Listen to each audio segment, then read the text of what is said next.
So earlier today, I put out a video regarding Liverpool's pursuit of Alexander Isak, saying I don't think it will happen. I thought Newcastle United had the position of strength. I genuinely thought Alexander Isak would stay at Newcastle. And boy, was I wrong. Darwin Núñez is now in talks with Al Hilal. Luis Diaz is now agreeing terms with Bayern Munich, which essentially means Liverpool are going to sign Alexander Isak. You've also got Morton and Harvey Elliott that could be linked with moves away, and rivals are fuming. Liverpool Football Club is about to have, I'm going to say it, arguably the greatest transfer summer window we have ever seen. Hugo Ekitike, Alexander Isak, Florian Wirtz, Kerkez, and Frimpong. Plus, they are going to go and sign Gahey too.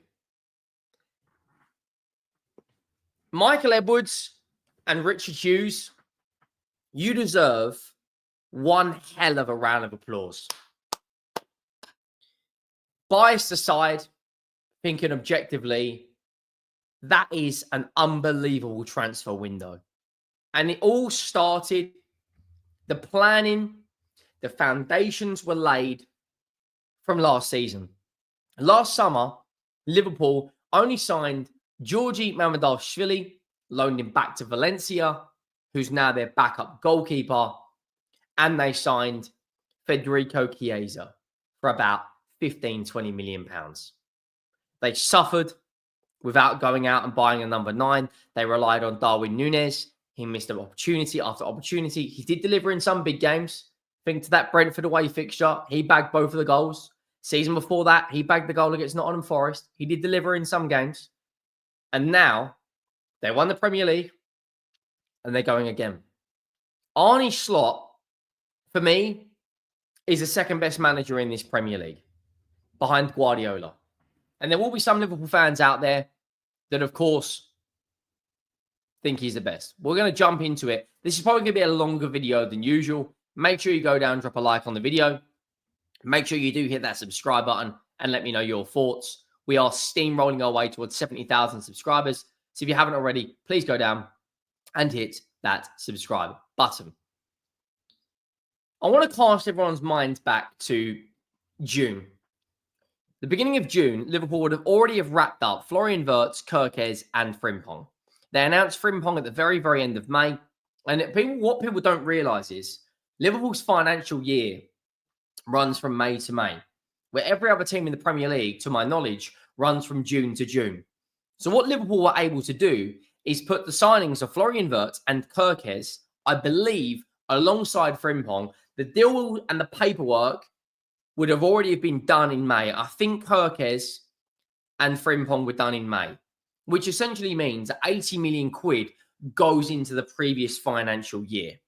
Then they made big sales like Quansah, who's an academy graduate, just like Kelleher, 100% profitable on both of those sales, to my knowledge. You've also got Harvey Elliott and Morton, who are also going to be 2 100% profitable sales, which enables Liverpool to go out there and spend more money. They are now on the verge of agreeing terms with Alexander Isak. We'll get into that in a minute. Let's cast everyone's minds back to a week ago. Liverpool and Newcastle. Newcastle were the first team to talk about Hugo Ekitike, right? Liverpool have not only played 4D chess, they have absolutely mastered Newcastle on this transfer. And I feel sorry for Newcastle. I really do, because they have been shafted a little bit here by Liverpool. But at the end of the day, Liverpool are one of the biggest clubs in the world. And they are just a juggernaut of European football. So Newcastle United tried to get Hugo Ekitike done. They put a bid in. It's rejected by Frankfurt. They were expecting a second bid. Liverpool put Newcastle into a corner. They said, we're either going to sign Hugo Ekitike, which is going to leave you with an unhappy player, because all the reports were floating around from the media that Alexander Isak wants to move. I thought, to be honest with you, a lot of that is bullshit. It's complete crap. It's made up rumors, right? Fast forward, a couple of days goes past. Liverpool put an offer in for Hugo Ekitike. Liverpool then agreed terms for Hugo Ekitike.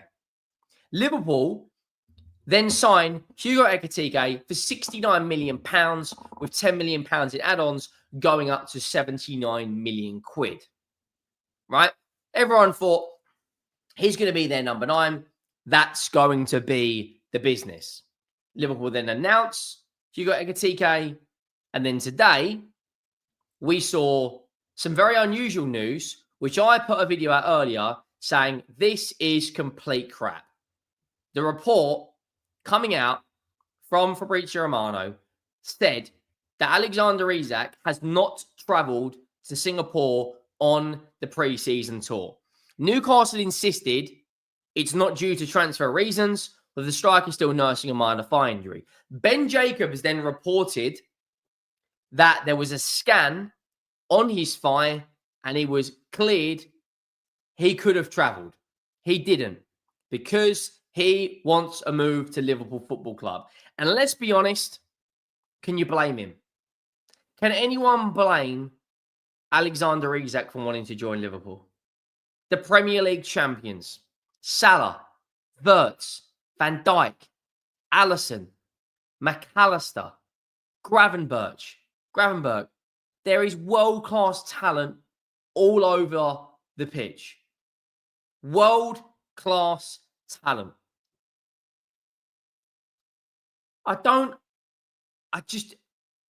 If they sign Isak, which is looking very likely, I just don't see who's going to stop them anytime soon.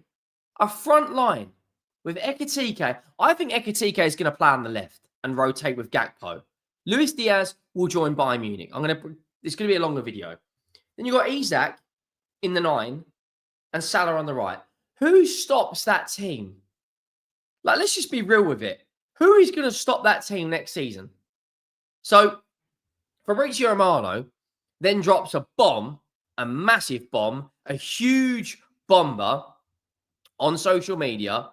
Only a few hours after that, he then tweeted out, breaking news. Newcastle United have been informed that Alexander Isak's desire is to explore a move this summer. And then Tottenham fans, Arsenal fans, Chelsea fans, United fans, City fans, every Premier League fan just went for a second, what is going on here? Because Arsenal have just signed Gyökeres, and their priority at the moment is on Eberechi Eze and Rodrigo. Chelsea allegedly have the money, but they're happy with their number 9s. They've got 3 number 9s, Jackson, Delap, and João Pedro. Man United don't have the money.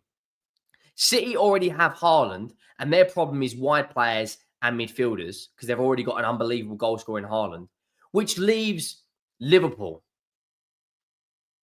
You know, they've lost Jota, rest in peace. Darwin Núñez is not prolific. They need to bring in a striker.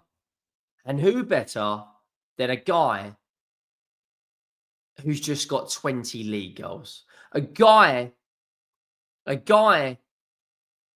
that has just won a trophy. A guy that scored against Liverpool last season. A guy that scored home and away in the semi-finals against Arsenal. A guy that is a prolific goal scorer and an elite number 9. Top 5 strikers in the world.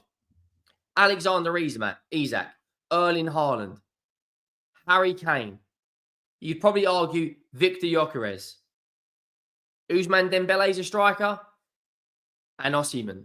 They're the 6 best number 9s in the world. And we've now got Haaland, Gyökeres, and Alexander Isak all in the Premier League. And this guy is going to be playing for a team that has just won the Premier League title. And let's be brutally honest, if the only team that can stop them from winning the league, the only team, is if Arsenal bring in both Eze and Rodrigo. Newcastle have already restarted exploring a move for a top striker. Then a few hours later, we got the news coming out from David Ornstein that Newcastle United are in talks with a familiar number 9 to most Premier League fans. And it said, Newcastle United are exploring a move for RB Leipzig's Benjamin Sesko. The 22-year-old forward, subject to a long-term standing of Newcastle interest and a top target should Alexander Isak depart. Challenge and from a financial perspective. So they've already identified their number 9 replacement. They've already identified it. David Ornstein also come out 9 hours ago and saying Alexander Isak wants to leave Newcastle. Absence from Celtic friendly plus Asia tour, 25-year-old's preference. Newcastle United keen for Sweden international striker to stay on an improved deal, but exploring potential replacements. Then Fabrizio Romano come out about, I want to say a couple of hours, maybe after that, couple of hours, something like that in the region. I could be wrong. He then come out saying that Chelsea are not working currently working on a deal for Alexander Isak, which we kind of all thought. And he then come out saying, understand, Alexander Isak remains a target for Liverpool, even after signing Ekitike, but depends on Newcastle. If Newcastle open the doors to an exit and Liverpool sell Luis Diaz, they can bid after direct contact made 10 days ago. Alexander Isak is not in concrete talks for Al Hilal. Then Fabrizio Romano follows it up by retweeting something regarding Luis Diaz off the back of that tweet. Luis Diaz wants Bayern Munich. He's allegedly agreed terms. They are going to sign him, which opens up the door for Ekitike to rotate with Cody Gakpo on the left-hand side and Alexander Isak to be their number 9. And oh my Lord, Mohamed Salah and Alexander Isak and Ekitike in the same front line, 100 goal contributions from that front line last season, with Wirtz and Szoboszlai rotating in the 10, with Gravenberch, McAllister in the double pivot, with Kirkes and Frimpong. They will bring in Mark Gahey and rotate Van Dijk, Kanate and Gahey, depending on the 11 they are playing. And my word, that is the best team in the Premier League. The only team, like I said, that can stop them is if Arsenal get both Eze and Rodrigo. Because then Rodrigo, Saka and Gyökeres as a front line is disgusting. And then Fabrizio Romano, just to kind of confirm things, tweets out saying Bayern Munich new proposal for Luis Diaz is set to be planned since last weekend. Liverpool aware of the player's desire to leave the club and talks begin to continue discussion details of the financial package with Bayern Munich. So that is going to happen. He then talks literally about an hour ago, not even that, maybe half hour ago, maybe 20 minutes ago. I don't know. I'll bring up the tweet. He then talks about Darwin Núñez leaving as Al Hilal interested. I think it was Ben Jacobs that said it.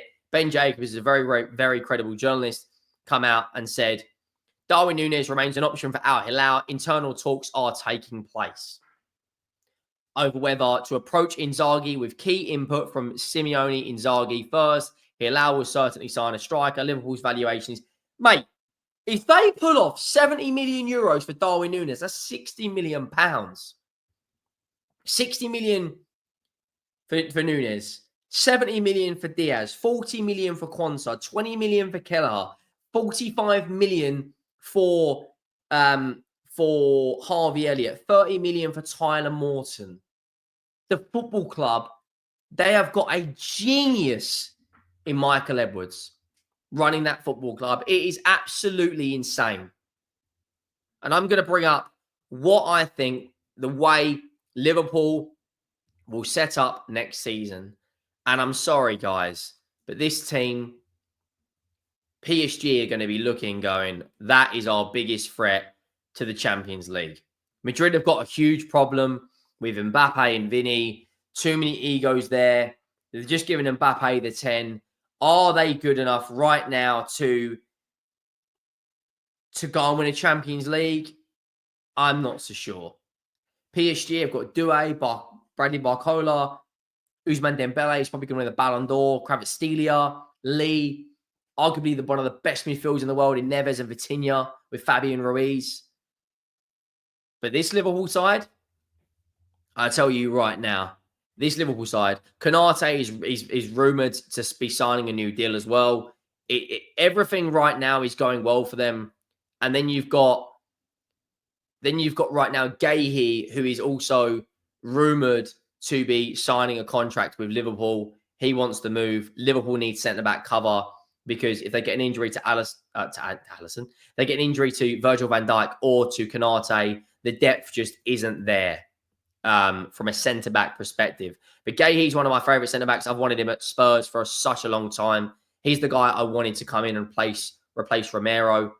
But I'm going to bring up this team on screen, and bearing in mind there's a lot of players that aren't actually in this 11 that will be in and around the squad. But it just looks absolutely insane to me because Ekitike can play on the left. Salah obviously is Mohamed Salah, one of the best wingers in the world. But this team for me looks like something that's being created on FIFA. It looks like someone's gone on career mode. Look at this. Guys, who stops that from winning the league? You've also got backups. Cody Gakpo from a wing perspective. Szoboszlai from a number 10. Right? You've also got Robertson as a backup fullback. Connor Bradley for a backup fullback. Gahey will be in rotation. Endo will be in rotation. Curtis Jones. It looks absolutely devastating from this perspective. And I'm worried for the future of the Premier League because I just don't see right now who stops this team, man. Like I said, if Arsenal go out and they bring in a Rodrigo and they bring in maybe a Eberechi Eze, that is the best opportunity of anyone stopping this team. Let me know your thoughts. It's a longer video than usual. Make sure you drop a like. Make sure you hit that subscribe button. And I'll see you next time.